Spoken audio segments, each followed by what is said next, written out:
Hey everybody. You know, something I haven't done on this show before is a sequel.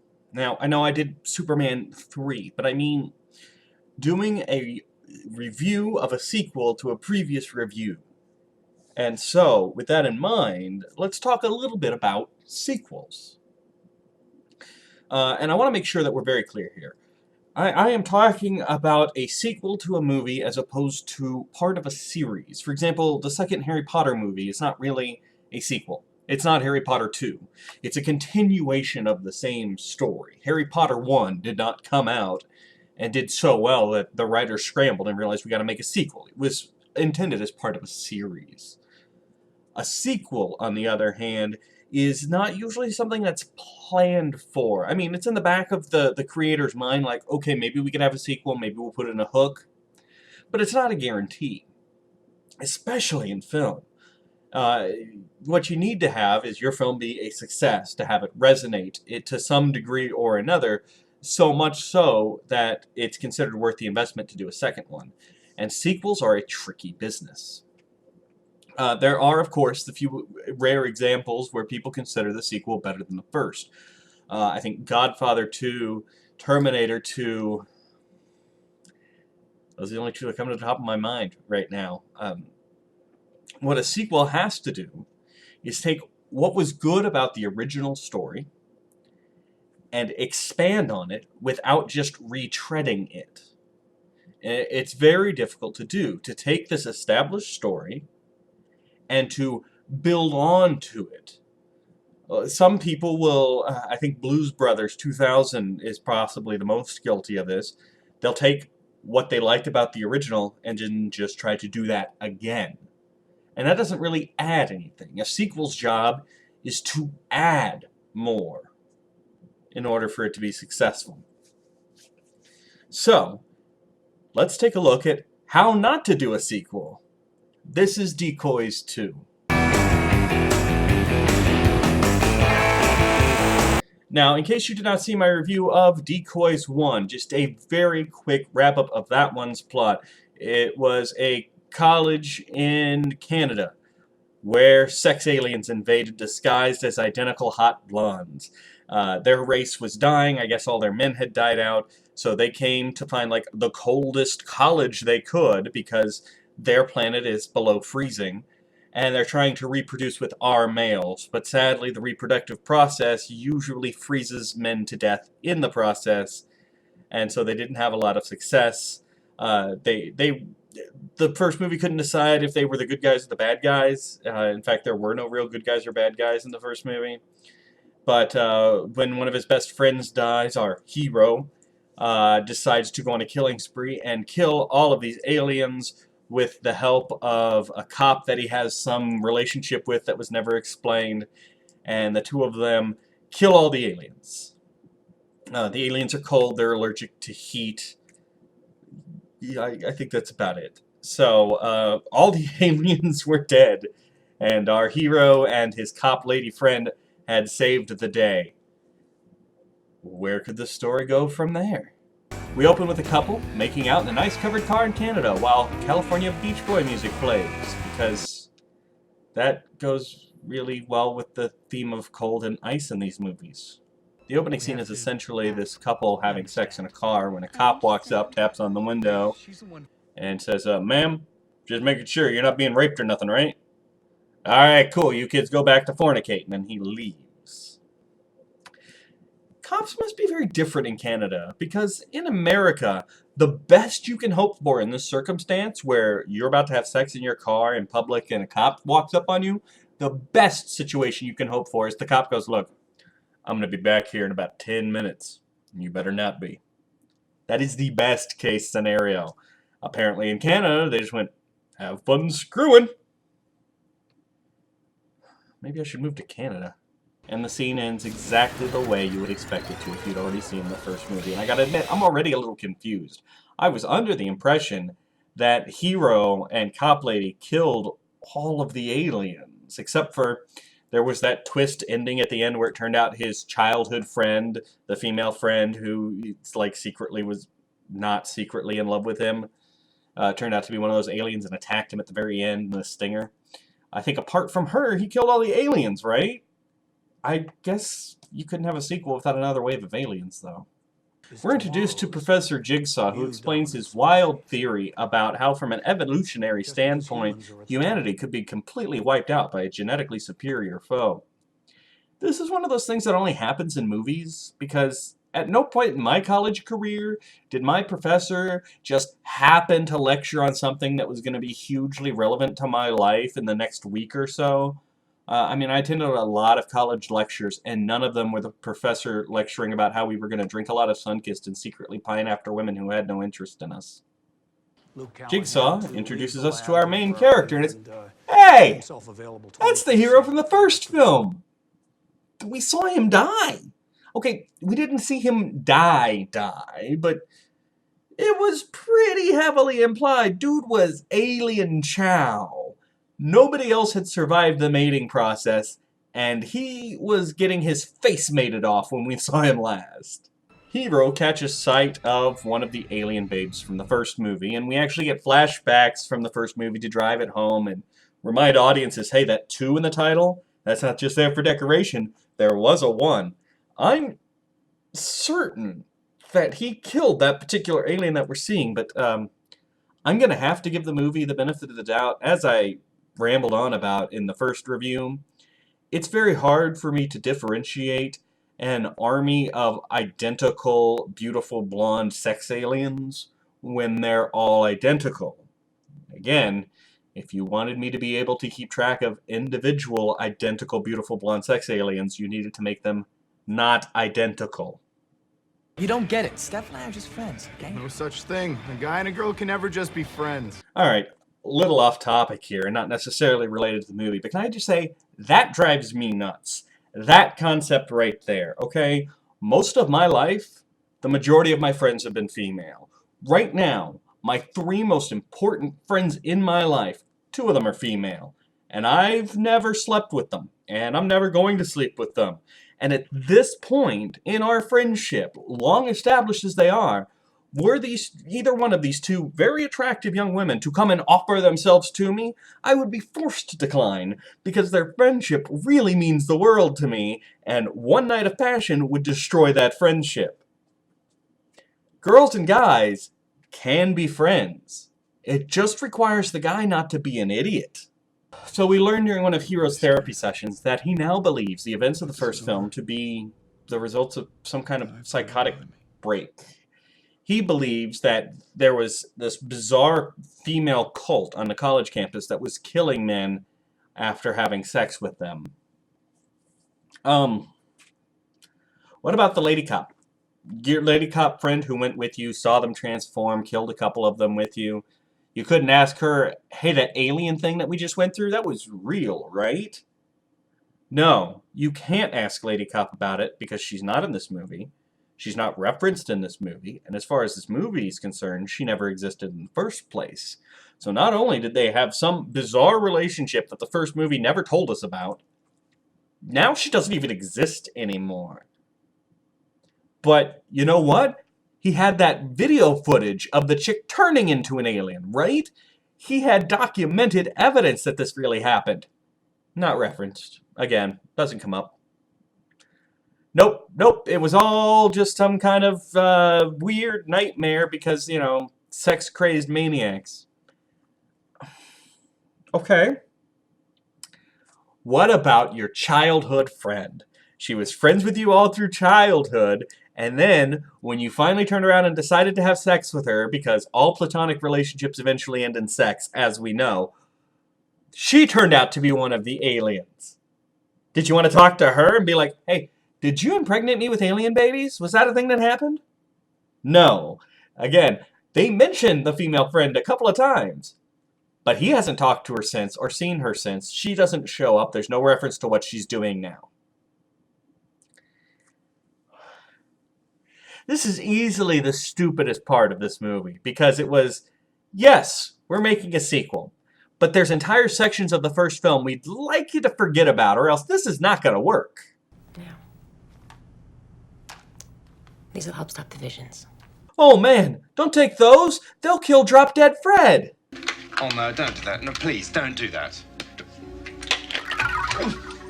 Meanwhile, this clump of morons decides to do what every clump of male morons on a fictional college campus does. They're gonna have a contest for banging chicks. Points assigned based on the relative hotness of the chick, obviously.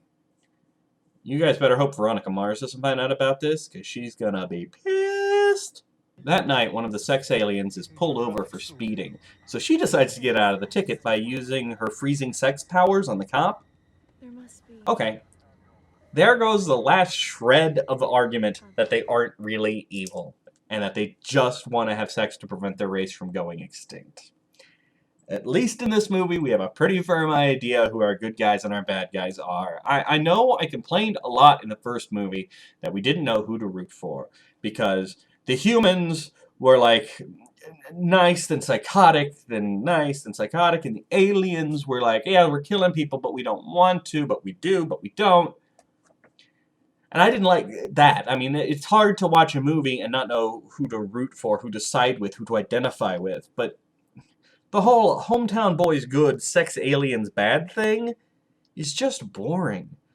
There were brief moments in the first movie where I thought it was going to go the other way, where it would have turned out that the heroes were the villains all along because of the flagrant overreaction to these poor sex aliens who were just trying to save their species and were accidentally killing people, but it didn't go that way.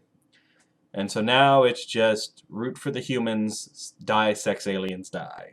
At long last, it's time for a meeting of our sex aliens as they discuss their plans and continued failure to successfully reproduce with human males. Head alien from the first movie explains to them that only one successful mating has ever taken place, and that was with Hero and his childhood friend. And the reason that one was successful was because they were in love. And since they were in love, they had more foreplay. And the foreplay allowed his temperature to drop below freezing gradually, allowing him to survive the mating process. Okay, first of all, chubby comic relief sidekick in the first movie, he was in love with one of the female aliens, and they took it nice and slow, and he still died in the mating process. Secondly, we saw the sex act between Hero and his childhood friends, and there was no more foreplay than any of the other sex scenes. So the amount of love he was in did not extend the sex scene. Thirdly, you're telling me that these smoking hot blonde sex aliens are incapable of being teases? This entire time they haven't tried gradually teasing the man out before giving him the satisfaction of shoving their tentacles down his throat and impregnating him? Because I really feel like when you're smoking hot, you can be a tease. Lastly, if this works, say I am madly in love with the sex alien that's trying to slowly lower my body temperature through foreplay so that she can impregnate me. Once you've gotten me from my normally hot-blooded self to around freezing, sex isn't really going to be on the books anymore, right? Because low temperatures tend to have an adverse effect on male performance. All I'm saying is no guy's going to be able to keep it up if he's trying to stick it in an ice cream sandwich. Oh, and the aliens have a new power in this movie that they didn't have last time. They can read the mind of their subject and then magically transform their clothes so that they dress up as that person's ideal fantasy woman. Just poof! Cheerleader outfit. Poof! Sexy librarian. Poof! Comic book heroine. If the plan is to draw out the sex process, to make sex take longer, to enhance the length of foreplay, perhaps assuming their ideal fantasy is not the way to go to slow them down. Maybe you should try dressing up as their grandmother. Oh, remember that whole sex competition subplot? Okay, well, it has now spread from that small group of boys to every boy on campus without any of the women finding out that it exists. As far as I can figure, having seen this movie way too many times, the only purpose for this sex competition is so that all of the male characters have a motivation to try and have sex with really hot chicks. Again, I was in college, and I'll tell you, guys, college age or not really, don't need extra motivation to try and bang hot chicks. The fact that they're guys and the chicks are hot is usually sufficient motivation for them to make the attempt. Dinner. I bet you want to grab a burger. I'm a non-lactose vegan. I'd rather die than do it with a meat eater. I may have missed a memo or something, but aren't all vegans non-lactose? I mean, isn't a lactose vegan a vegetarian? No, I'm not making fun. I need to know, because they'd kick you out of Austin if you don't keep up to date on this stuff. I should probably take a moment to introduce you to two more of our main characters, Nice Guy and Mousy Girl. They're friends, and everybody's convinced that one or the other of them secretly pine for each other, and Mousy Girl has a crush on Hero. There, in that 1 minute, you've learned as much about these characters as I have in 30 of them. Okay. I like sex as much as the next person. More, possibly. But if I'm making out with a super hot blonde, and suddenly her outfit changes from this to this, right in front of my eyes, I'm gonna have a lot of questions. Like the whole, man, I gotta get up in there thing is gonna go on the back burner while I try to figure out, how did you just magically change clothes? Because as a general rule, I try not to have sex with shapeshifters. I mean, look, you pick up a beautiful woman at a bar, you bring her home, and 10 minutes later, the cops are busted down your door, you look down and you're having sex with a donkey. You think I'm just making that up? How do you explain this actual news story? Oh yeah, you can Google it. It's real. I didn't make this up. Okay, quick plot summation here.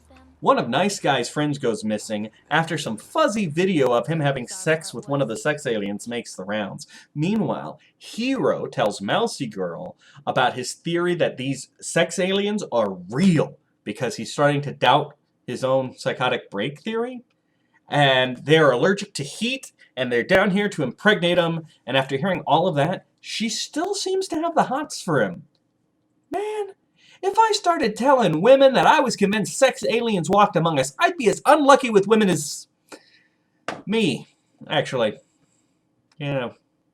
Fine, I'll admit, Mousy Chick is not a fair description at all. I have no idea why the wardrobe department was so determined to make her seem mousy with her makeup and her hair and her clothes if the movie's just going to give us this really nice shower scene.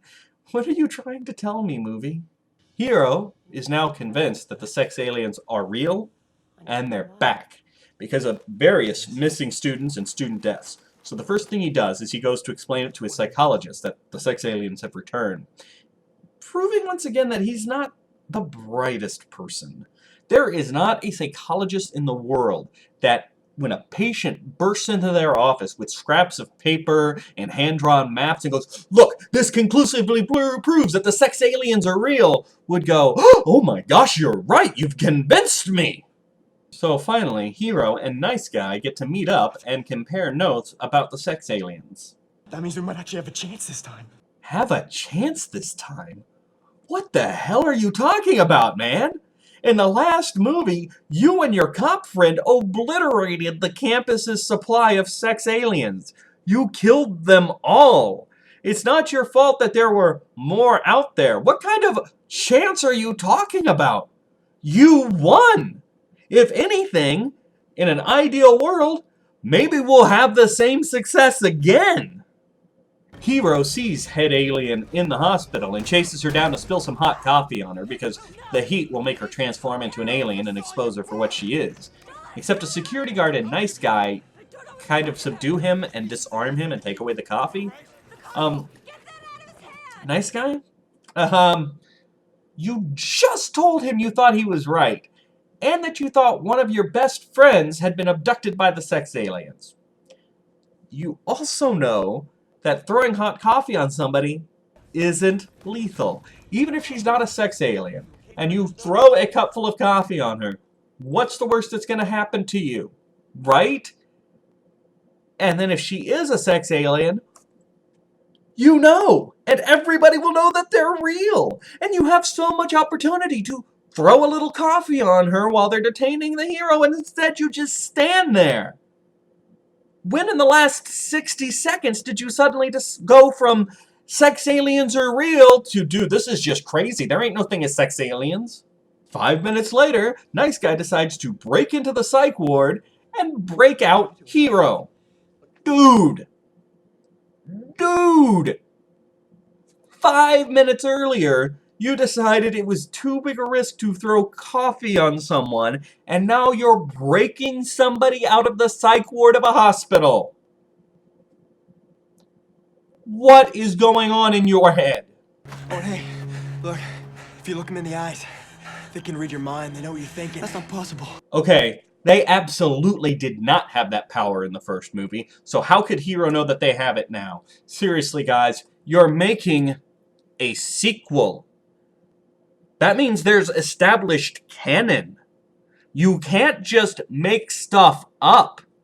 The previous film existed.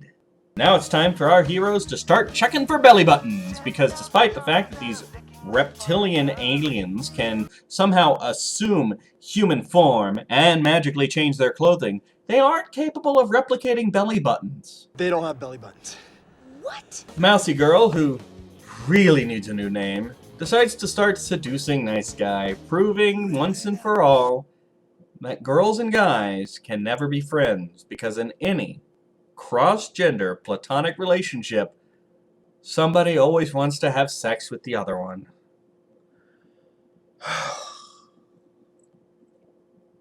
Finally, all our heroes are on the same page. These things are real and have to be eliminated. With only 15 minutes left in the movie, we finally have a consensus. Now, I offer you this following clip with no editing tricks of any kind on my part. I'm going to show it to you exactly as it exists in the movie, as our gang of heroes confronts an alien in alien form for the first time. Guys, don't let her get away. Whoa! Damn it! That was exciting. Time to MacGyver some flamethrowers for the final showdown at a disused part of the hospital. Now, if we stay true to form, our heroes are going to go in, kill all of the aliens, but then in the third movie, there will magically be more aliens, and some of our heroes will never be referenced or heard from again. As our heroes crawl through this disused part of the hospital, the sex aliens try to pick them off one by one.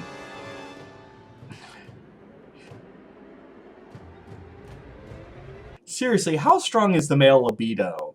Like, I want to make fun of this part of the movie for being really bad writing, except I could totally see this happening in real life. Because twice, the sex aliens managed to get one of the guys away apart from the rest of the group.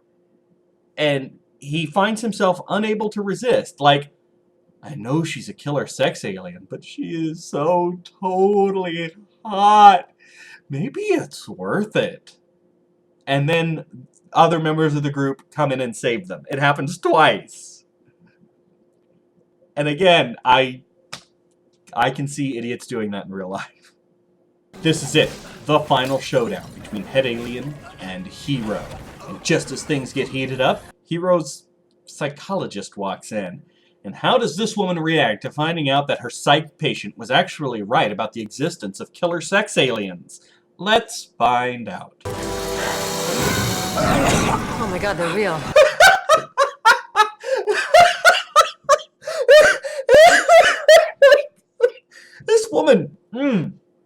This woman has just been confronted by something that proves to her that her entire perception of reality is wrong. This scene that she has witnessed makes her have to rethink her place in the universe, her theories on what life is, whether or not aliens exist, possibly the existence of God. It also has to make her rethink the idea that maybe some of her other whack job patients aren't actually whack jobs. And she delivers it with the exact same intensity that I get when I open my summer air conditioning bill. Oh my god. It's real. In a throwaway line, Head Alien explains that the version of her that died in the first movie was simply a clone. Miss Head Sex Alien Man, if your species has access to advanced cloning techniques, why are you on the verge of extinction? I'm saying, you in the first movie you said you don't have any men left, but you can clone, right? So go like find a hairbrush of theirs or something and you can start cloning them. Or if you can clone your women, you know, you're not really going to be that concerned. And maybe you could take the time of cloning new members of your race to maybe find a planet that's inhabitants are more hospitable to this whole below freezing sex thing that you do. I'm just saying, you've got options. So Hero nukes the Head Alien. The Earth is once again saved from evil sex aliens. Huzzah! But it's not over yet. Turns out, Professor Jigsaw successfully mated with the Head Alien. Oh, and just as a fun note, you see that blue bow tie that's on his body there? Yeah, when he was abducted, it was pink. I don't really have much more to say on this topic other than I've seen this movie way too many times. Oh, and he's not the only one. This room is just full of victims who are spawning the next movie. Thankfully, that movie was never, ever made. Even better than that, this movie is over! That's right, we end with our heroes screaming off camera as a swarm of baby sex aliens assault them. Is it still statutory rape if it's baby sex aliens? So that's Decoys 2. Honestly, if it wasn't a sequel, if it was its own standalone thing, it would just be dumb, and I probably never would have paid attention to it, really. But it's so weird, the way that it insists that certain parts of the first movie, we don't talk about those. We don't talk about the lady cop, who was a major character, especially at the end of the first movie. We don't really see what happens to the childhood friend. The hero remembers being attacked by his childhood friend and then waking up in a hospital. He doesn't remember spawning the baby aliens. He doesn't ever talk to his friend again to find out what happened. It's so weird. Hey, by the way, this whole sex thing that they've got going, how does that even work? Because from everything that we've seen, what they do is they go, and all these tentacles shoot out of their sternum, basically, just, and then one of the tentacles goes down the dude's throat and implants its eggs. So why does it need to be a sexual act at all? Like, does the guy have to have a hard-on for this method to work?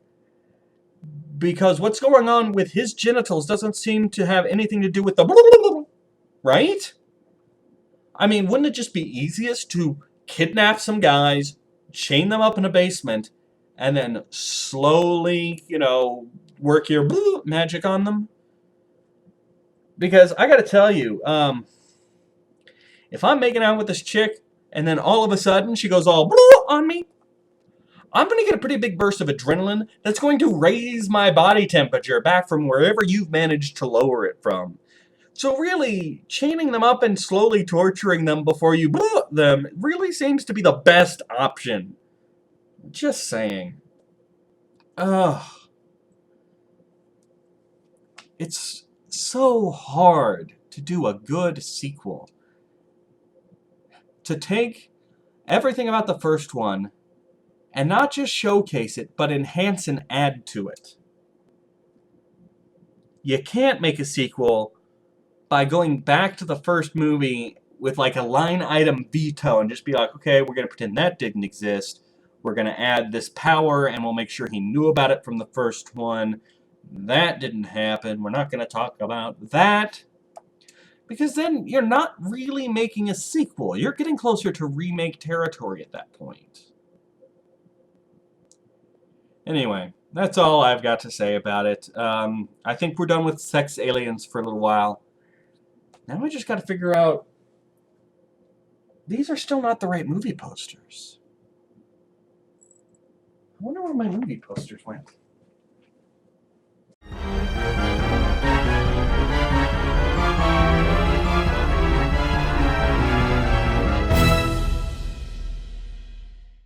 Hi, I'm Luke Bryan, two-time CMA Entertainer of the Year. If I ever learn how to read, I'm going to read The Great Platypus Caper by Jeff Hillary because I believe in supporting fine literature. I'm Luke Bryan. Hi.